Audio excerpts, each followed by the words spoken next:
So making things more conscious gives us the chance to examine values, be critical of them, and then secondly, being around people who are willing to question us is also a very good safeguard on this. Having people around you that will have the kind of ability to disagree with you.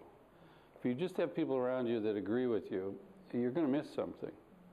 And it's just having people to sound out who, you know, on ideas that will quarrel with you if they feel like you need it, would be a very, very good safeguard.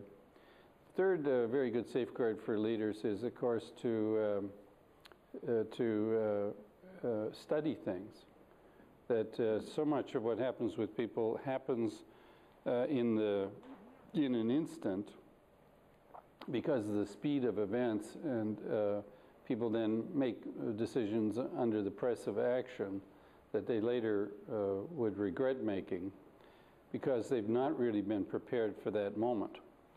And so in this way, the more preparation you have for these moments around values and assumptions, when you're less rushed, you can do a lot better thinking about things. So the people that rehearse a lot of values, positions, work them out, and so on in advance are probably going to be people that are more measured when the pressure's on. So in this sense, it's not so much what you're doing when you're busy that matters. It's when you've got time to think, whether you've taken the time to think something through and kind of worked it out at your own pace and in your own way. I'll give you an example. There would be issues that will confront people that are novel to them. They've really never encountered a particular issue. Deb and I were talking about one this morning in the car, which is that there are some families I've met who think that the state should take over their children.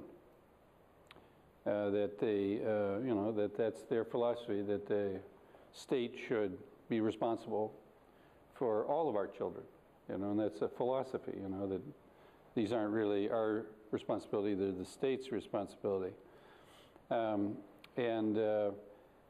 some level, you could see it would be great for the state to be more help to families, you know, the government and whatnot.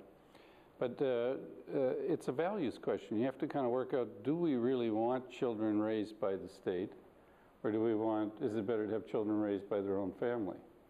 And that's a values question that's very pertinent because there are a number of governments looking at this question right now under threat of lawsuits.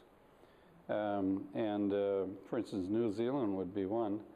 And there's some chance that they may just rule that families aren't responsible for their children, the state is.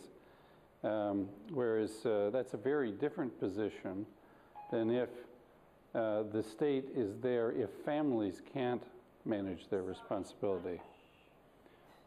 So that's okay. At least your phone talks to you. Mine just ignores me.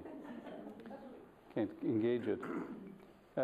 So they're quite different. It's a subtle distinction. Is it because if the family can't manage, the state does step in. That's been the traditional state's sort of a fallback of last resort. And there would be families that can't manage for good reason, and so it's good to have it. But it's a very different assumption that the state is responsible for all children,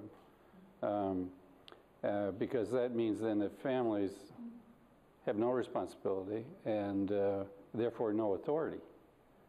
And families both want authority, you know, want their authority respected, but if the state has more authority than the family, then what's the claim of the family on the state?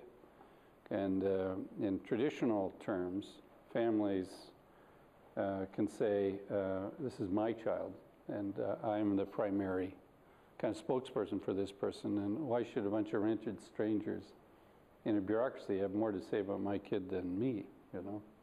So you just kind of have to work out, it's an issue that I think, you know, all sorts of people might weigh in one way or the other, but you got to figure out, well, where do I stand on that issue in case it comes up, you know?